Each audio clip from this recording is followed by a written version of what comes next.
I'm Joanna Williams. I used to work at the University of Kent. I'm now working as an author. I'm the associate editor of Spiked. I've written a couple of books. One is on academic freedom and one is a critique of feminism. It's called Women versus Feminism, Why We All Need Liberating from the Gender Wars. I just want to start by asking you, why do you think sort of ideas and research, big thinking is needed today still? So I think it's more important than ever to have big thinking. And I think to see why, just look at what's happening politically in the world today. And it seems like in this country especially, it's like we've got a real deadlock between what's going on in Parliament and what's going on politically in the rest of the country. And I think some big ideas, some real debates are needed to push the situation forward, because it's almost like in Parliament, people are so used to just finding technocratic or kind of managerial solutions to some of the problems that we're facing in the world at the moment. And actually having some new ideas and thinking bigger and being a bit more ambitious about how we approach the world, rather than just looking to tinker with the edges and just manage problems a bit better, actually thinking a bit more radically might help us in society today. So in your own work, what is your critique of feminism that you put forward? So my concern with feminism was really twofold. Firstly, just that the world had moved on from the time when feminism first became a really big issue in the 1960s, 1970s. The world's changed, and I think the position of women in society has changed massively since that time. Thank goodness. And I think that's a really important thing. And I think we should be really grateful to the feminists of a previous era, the women in the 1960s and the 1970s, who were really championing rights to abortion, for example, the right to equal pay, right for women to enter the workplace. I'm so grateful that those women fought those battles, and that's why we can be here today. And I think for the experiences of especially young women today, you know, the world couldn't be a better place. There's real fantastic opportunities for women to work in whatever sphere they want, to earn as much money as men, to choose whether to have a family, work, do both, do one or the other. And I think it's so brilliant that women have got all of these choices. But I think the problem is feminism has kind of changed and not changed to keep up with how the world's moved on. So feminism still seems to have this narrative that to be a woman is a really terrible thing, that it's so depressing, that the world's out to get you, that there's still so much inequality in the world. And I think that's bad, because it kind of sends a message to women that, do you know what, there's almost no point even trying, because things are going to be going against you and the world's so tough and so hard, and you know there's going to be sexual harassment, you're going to be paid less than men, everything's going to be really difficult for you. And on the one hand, that's just not true. But on the other hand, it actually becomes this terrible barrier now that women have to confront, this idea that everything's going to be against them. So then you look at what's happened to feminism. I think too often it's really anti-men in a very negative way, which denies the advantages that women have got. So if you look at higher education, for example, excuse me, far more women than men enter university. Far more women than men graduate. This is across all subject areas. This isn't just in one or two subjects. And yet the narrative on campus is often about toxic masculinity, about how terrible men are as a problem in the university. And that's such a shame. You know, I don't think for young women, men are a problem. And I think when you enter the workplace, men and women can work as equals together. Men and women set up families together. And I think this idea that men are the problem women face is just really, really unhelpful. So my final point I'd make, my final concern with feminism is I think too often it just becomes middle-class concerns. If you look at the stories that we hear about so often in the media, it's about women who work for the BBC or women in Hollywood or women who want to be on boards of directors, women who are earning salaries that for the majority of people in this country, you know, it's just unimaginable that you would earn that much money. And yet it's these people we're asked to be concerned about.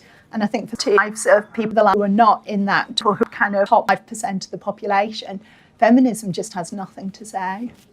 I imagine some people would argue that whilst feminism has had its successes, women are still fighting for abortion or to get the vote, and whilst more women than men might go into universities, there's still less women that are CEOs. So there's some sort of gap that's happening. So isn't there still a need for feminism for these struggles? It's just that for some people, they've reached a point in which these aren't struggles. Yeah, so that's a really, really good point. So there are definitely places around the world where men and women do live very unequal lives. So you talk about places where women don't have the vote. So I'm guessing you're referring to some countries around the Middle East, perhaps. But surprisingly, feminism seems to have very little to say. So when you see Iranian women in Muslim countries kind of taking off their headscarves in an act of rebellion against what they see as an oppressive religious practice, feminism tends to be very quiet about that. And rather than coming out and really championing these women who want to rebel against what they see as a patriarchal religion, feminism kind of keeps quiet and is a bit nervous about appearing to be anti-Muslim. So that's on the one hand. On the abortion issue that you raised, yeah, I think that's incredibly important, and I really, really agree with you. And you look at some of the changes that are happening at the moment in America, particularly in the southern states, where abortion is practically becoming illegal. I mean, that if you put a 6-week limit on it, most women don't know they're pregnant at 6 weeks, so it's practically making abortion illegal. And that, again, is I think, appalling. I think abortion's so important for women to have control of their own fertility, control of their own bodies. But again, feminism just doesn't seem to be able to provide the challenge that's needed to this legislation. I mean, not all feminists by any stretch of the imagination, but some feminists can't even agree on what it means to be a woman nowadays. Now, if you can't agree that being a woman means something in a biological sense, that being a woman actually means you have a certain biology, if we have to refer to pregnant people, for example, rather than pregnant women, it makes it that much more difficult to argue that it's women who need access to abortion. It's not people who need access to abortion. That's one thing.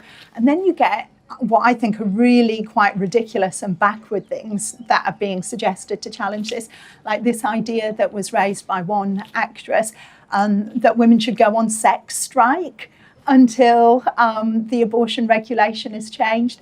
And you're just like, oh my God, this is the worst suggestion ever, because it kind of implies that sex is something that women don't enjoy, just endure and kind of give to men as an act of kind of generosity. And it completely robs women of all agency to actually say, well, we enjoy sex just as much as men. We want to have sex just as much as men. It's not something that we kind of bestow as an act of generosity. It's something we can do and enjoy. And arguments like that, I think, actually really set the cause of women's rights back in a really scary way. And so how can we reverse that? How can we forward women's rights if it's not within a feminist movement in which it's historically and traditionally been pushed forward through? Yeah, good question. So I think for a lot of the I think there definitely are problems that women still have in society today, but I think a lot of the problems that women experience, with the exception of abortion, I think a lot of the problems that women experience, actually men experience as well, because we live together in families, and we work together as men and women. So I think rather than having something that pitches men and women against each other, so rather than, say, looking at gender pay gap, actually looking at how can we get more money for men and women, how can we all be paid more, have a better quality of life, have more freedom to make choices that lead our lives as we want to lead them. How can we work together to do that rather than pitching half the population against each other? And to come back to the points I was making around abortion, in terms of women's rights in particular, I do think it's really, really important to assert that being a woman is a meaningful biological thing. I think it's really terrible if being a woman, if you, for example, have to refer to yourself as a cis woman, what you're saying is that being a woman is essentially a meaningless. It's a socially constructed category. It's not something that carries any real meaning. And I think once we start going down that line, actually fighting for rights in areas where women do need them exclusively for women, such as abortion, access to contraception, everything connected with reproduction, I think you can't make those arguments if you deny that being a woman is a biological reality.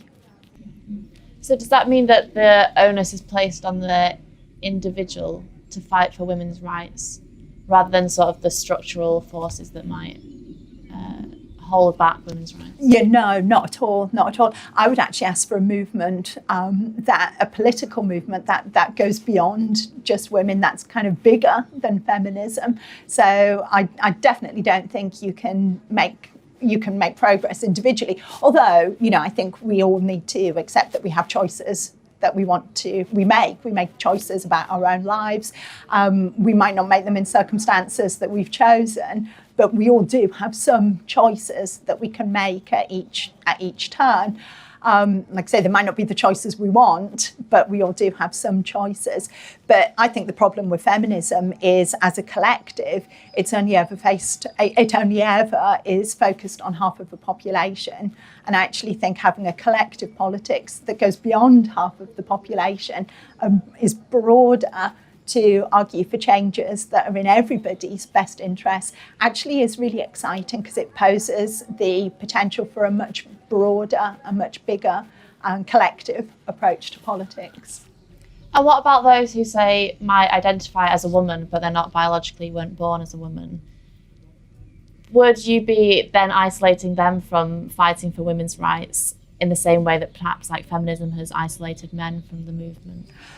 So for trans women, I think trans women can fight for their rights, and if trans women want to fight for rights, they can and should do that. But I think it's as trans women rather than as women. And I think a lot of trans women who you speak to actually agree with that point and don't want to be labelled or seen as natural women or born women or cis women, however you want to put it, and are quite conscious that they are not, and that they don't want to appropriate the experience that women who were born female have had. So I think trans women fighting for trans women's rights is great, but they don't need to label themselves as women in order to do that. You talked about bringing men into the conversation to do with women's rights. Do you have sort of practical solutions or ways of doing this, or experience in your own life in which you've managed to sort of bring the divide together? So I guess, and I suppose this is counter to what I was saying about wanting collective solutions, because I guess this is just my own experience, but I think it's experience that's shared more broadly by people in society. So I have 3 children, and obviously I've had to negotiate work, and often working stupidly long hours or working away from home with raising 3 children. But I guess the thing is that I haven't done that on my own, and I'd be really lying if I pretended I'd done that on my own. It's been very much a joint effort with my husband, as I think is not unusual. I think everybody, every family, in every relationship, people do that. They make those negotiations. There may have been times in my own life where perhaps I've done more of looking after children and housework, and my husband's done more work. And then we've swapped around, and I've done more of the going out to work, and my husband's done more of the looking after children. But I think it's not like a zero-sum game. It's not like we sit there with a tally chart and kind of count up, well, I've done this many hours of housework and looking after children, and you've had this amount of money. It's just a partnership, and I don't think we're unusual in that. I think that's how everybody, generally, who I've come across, kind of gets on with their life. People muddle through and they do the best they can to try and make sure that the adults get to do some of the things they want to do, and they do the best for looking after the children. And I think the thing with feminism is it kind of suggests that you've got men here and women there, and gains for women are negative for men and gains for men are negative for women. And that's just not the reality. Like I say, I think the reality for most people, whether it's as colleagues or as classmates or as members of a family, is that men and women just rub up alongside each other and help each other out. And it's not like a grand political project or anything like that, but it's just everyday life and how people get along with each other. And do you think that maybe moving towards a world in which we weren't recognised as women or men at all would actually just ease that divide much more, like a much more radical idea of not having such separation? I think if you'd asked me that question 4 or 5 years ago, I would have absolutely agreed with you. And, that was always my kind of understanding of feminism when I was growing up, that I wanted to just be able to do whatever I wanted, to be recognised for, I guess, my thoughts or my achievements, rather than for, she's good as a woman, or, she's written this book as a woman. I just wanted to be able to talk about the things that I was interested in rather than being as a woman. Now, I hesitate a little bit to agree with what you've said about a kind of genderless world, because I think it wouldn't be so much about just saying, let's recognise who people are and as individuals or as what they've achieved, rather than bringing it back to gender. Because too often nowadays I am concerned that it means erasing the differences between men and women altogether. As I've already said, I do think actually recognising the differences between men and women is important. But I think perhaps unlike some other people who make criticisms of feminism, I'm not kind of thinking that because men and women are different, it means that women are kind of naturally having some maternal instinct, that women are naturally more suited to being in the home, or kind of you have a child and immediately everything about your life changes and you never have any ambition to work or think again. I really do think that men and women can be equals and can do everything, can act the same in the world. But I don't think that means erasing the differences between men and women. And so what would be sort of an ideal or values that you are aiming for? Because I guess one thing that feminism does bring to people is sort of an end goal, or the feeling of a movement in which you're progressing towards something. Do you have like an alternative ideals or values that drive you forward?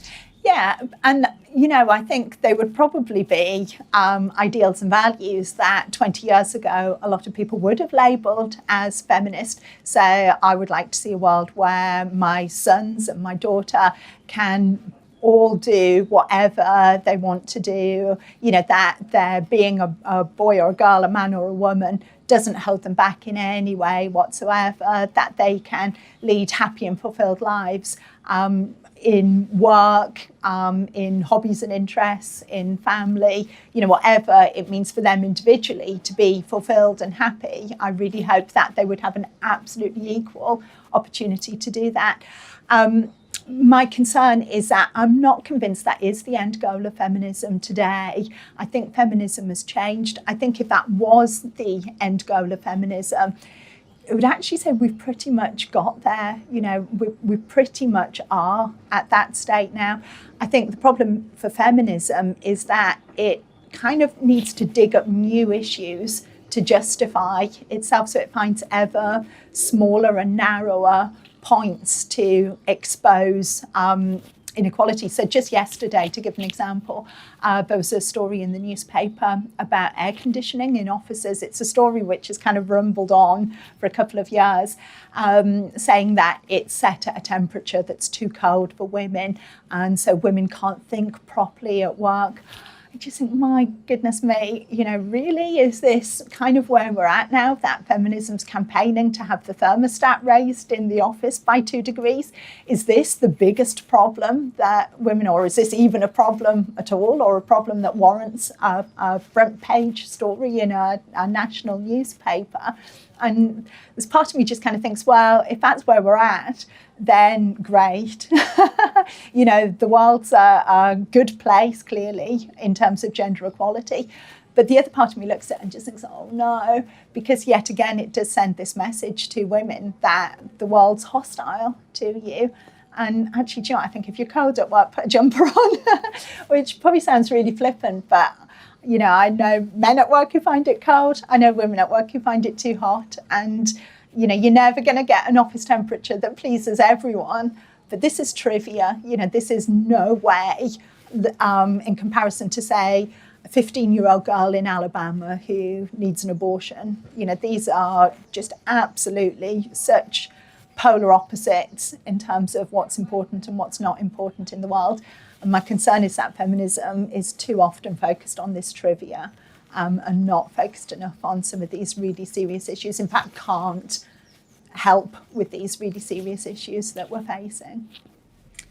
Amazing. And so finally, just we have a lot of, from the feminist movement, there's a lot of sort of people that are idolised, from suffragettes to like Beyonce.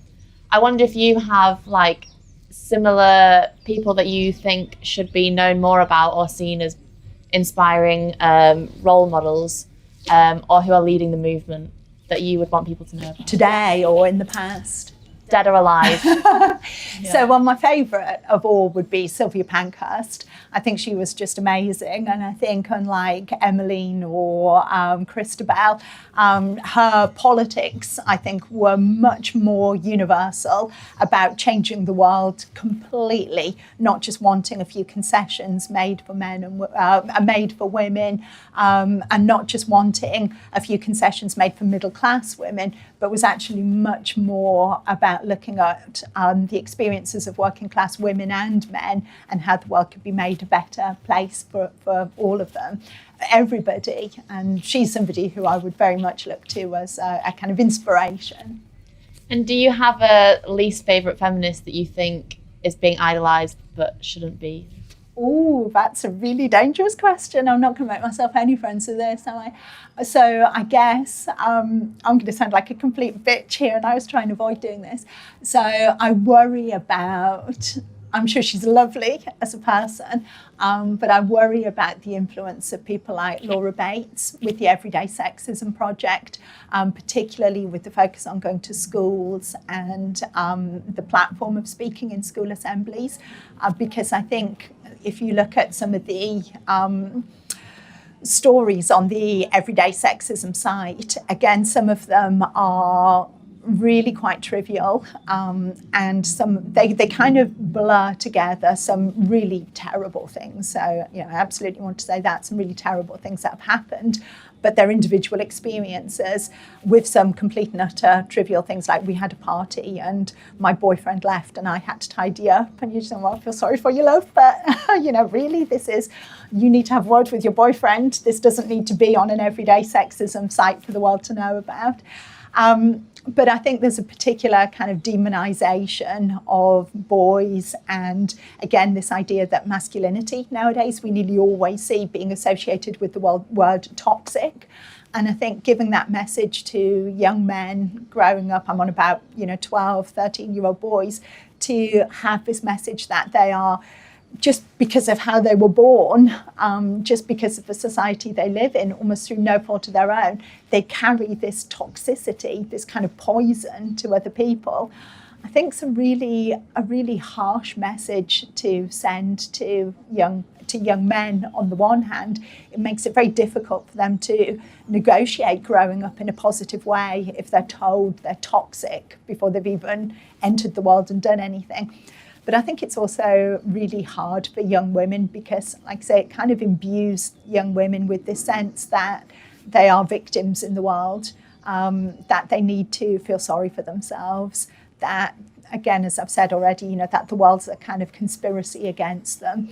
And so even before they start out in life and go and meet challenges in the world, they're told that the world's difficult for them. I think that's really unhelpful.